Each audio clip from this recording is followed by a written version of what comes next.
Et salut à tous, c'est Ultima.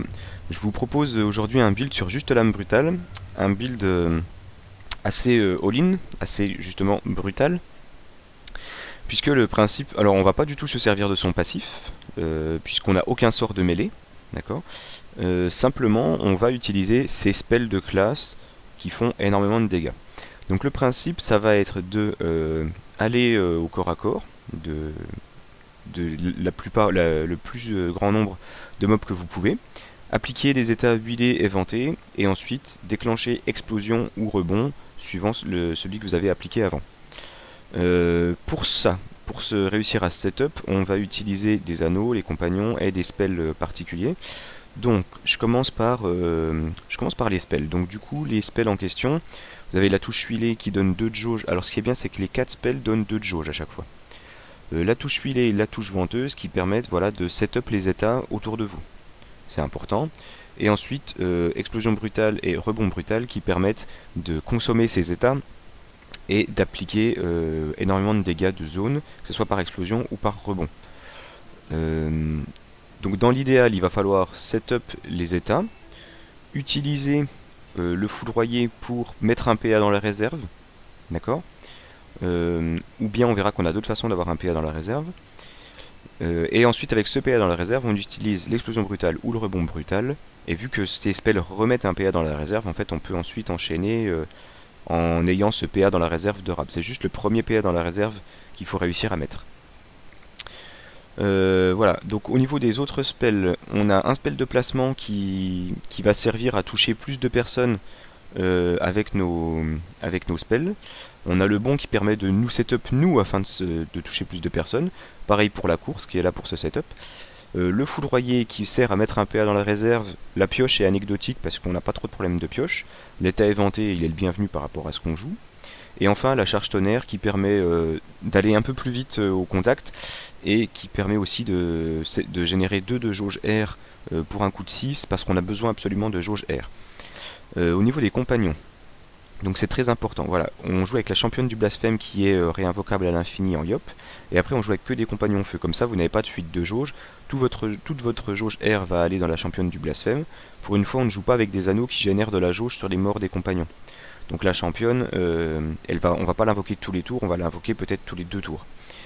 Voilà, et ensuite des compagnons feu qui coûtent peu cher parce qu'on va quand même avoir besoin de leurs effets de mort et qui peuvent être utiles. Alors le Skull pour ses dégâts d'explosion, championne périmée pour réduire de 1 PA éventuellement le coût du rebond brutal ou de l'explosion brutale s'ils sont bien placés, ou encore du bon, de la course ou de l'intimidation qui nous permettrait de les jouer plus facilement dans le même tour que les spells là.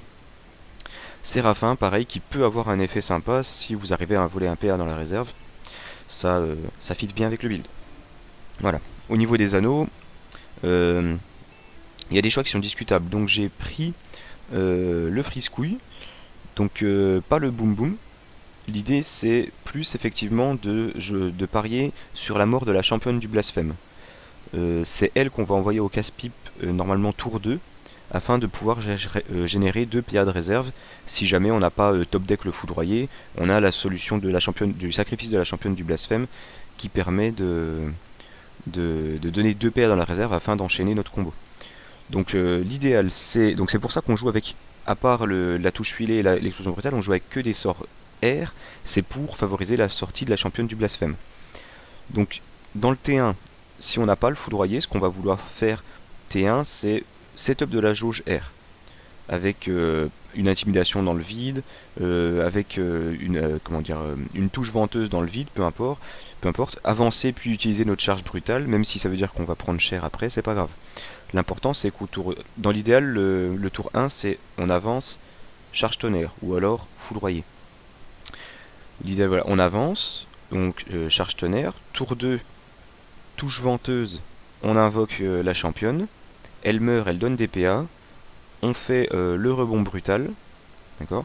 En mourant, elle a setup un effet astral, et donc tour d'après, on fait l'explosion brutale. Voilà.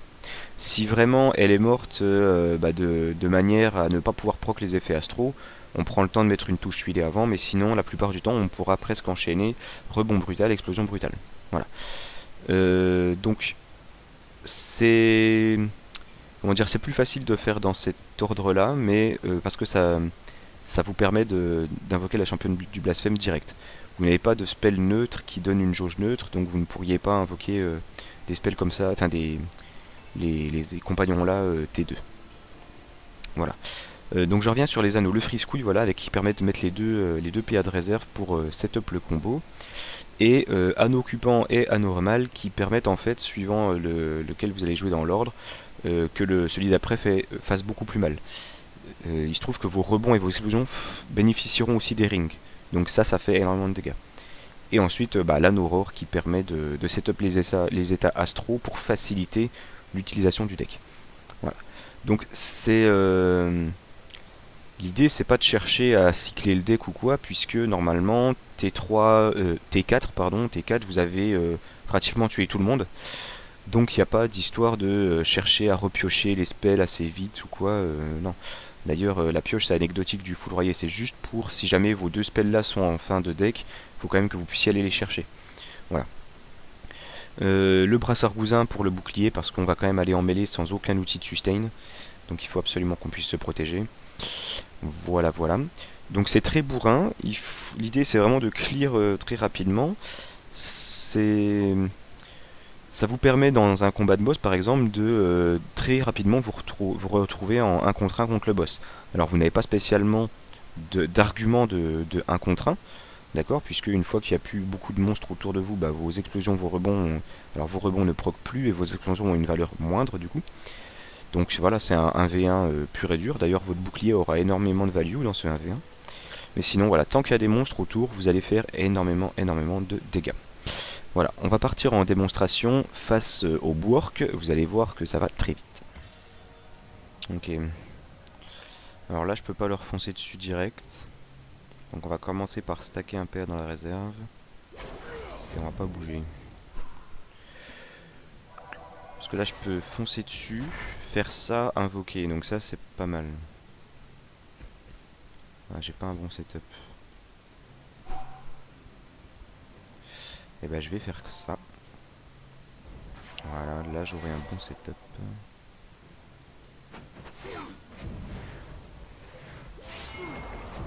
Nice.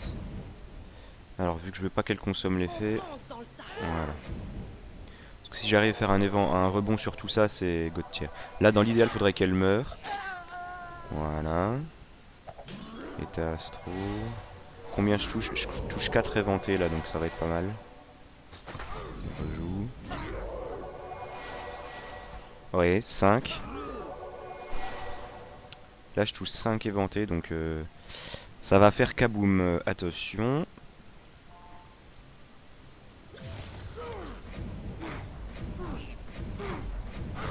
3.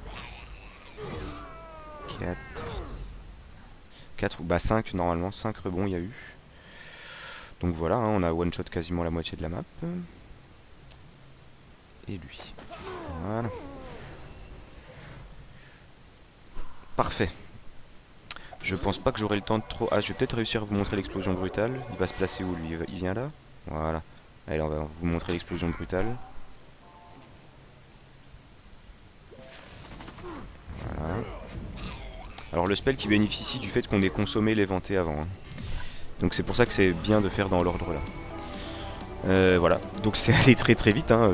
C'était à prévoir. J'espère que la vidéo vous a plu, que le build vous a plu. N'hésitez pas à laisser un j'aime, un commentaire. Et à bientôt pour une prochaine vidéo. A plus.